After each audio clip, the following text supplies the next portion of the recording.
So hey, we all know that unreliable cars can cost you thousands of dollars in repairs and can actually be a money pit and can steal your hard-earned money that can be spent on paying off debt or investing in your future.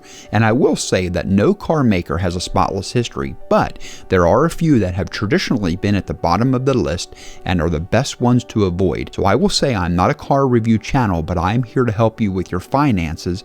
So I think it's very wise to mention the car manufacturers to avoid because they are significant purchase, and if you buy the wrong one, it can cost you thousands of dollars. So it's been long known that the Asian cars like Honda and Toyota and Nissan are solid cars for longevity and dependability, but I want to tell you, don't be fooled with the South Korean brands like Hyundai and Kia, because historically Hyundai is known for having low build quality and reliability issues compared to other brands.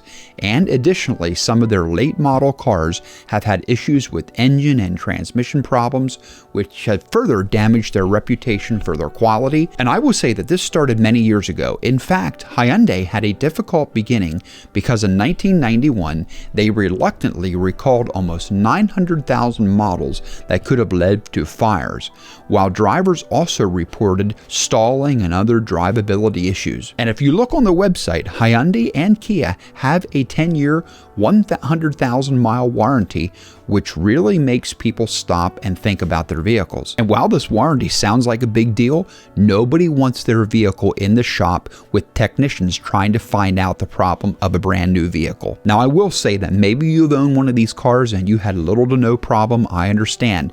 But keep in mind, I am going over these vehicles because I am looking at the long-term picture. The second on the list is going to be the Stellantis vehicles like your Chrysler Pacifica or your Chrysler cars in general. Keep in mind that the Chrysler Pacifica was the least affordable vehicle in the latest consumer reports. This was due to their leading failure in electrical problems and the vehicle shutting down. Not to mention, if you look on their website, Chrysler only has like 3 models to choose from.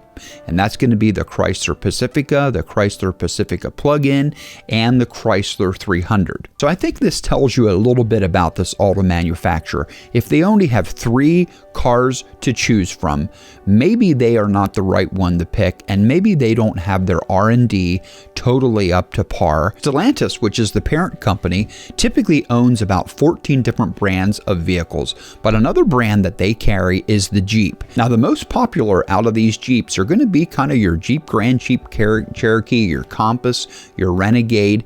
And in the summer of 2023, though, Chrysler announced a recall affecting nearly 90,000 Grand Jeep Cherokee vehicles due to potential issues with the incorrect steering column shaft. And what this did is this posed a significant risk to the driving safety of the driver. However, Jeep Wrangler still tends to be well known for its off-road capabilities and to the off-road enthusiast. But I will say it is not a really good vehicle for the daily driver, because when it comes to safety, in fact, the National Highway Traffic Safety Administration has pointed out that the increased crash risk of the Jeep Wrangler is not worth purchasing. Now, one thing you got to keep in mind that in 2013, the death wobble was introduced on the Jeep Wrangler. And this is when it suddenly became uncontrolled when it had a vibration in the front axle. And this happened when you would hit potholes at speeds of greater than 65 miles per hour.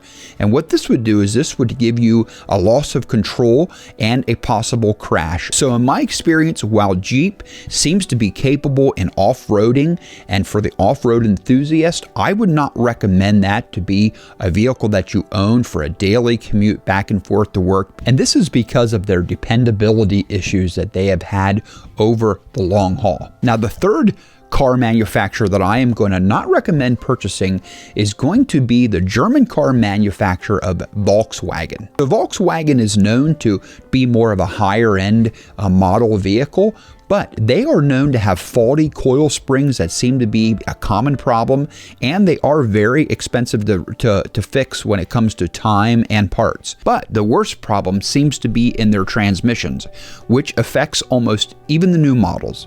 What happens is you have hard shifting points, especially when you're going from first to second, and there's usually a shudder when it comes to the torque converter. Volkswagen has been plagued with powertrain issues probably in much of the last decade. So I would be very careful in purchasing these vehicles because they are expensive to repair, and repairs seem to come pretty often. One thing I'm going to point out is that they had an emissions scandal back in 2015 when they lied to the American government about their diesel emission standards. However, even with that, a lot of people tend to forget about it and tend to kind of cover it up and move on.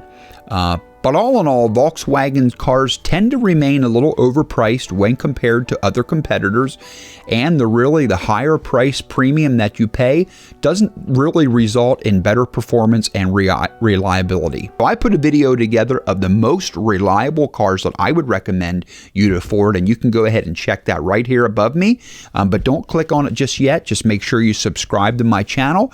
I want you to turn on notifications so you don't miss a single video, and we will see you in the next video.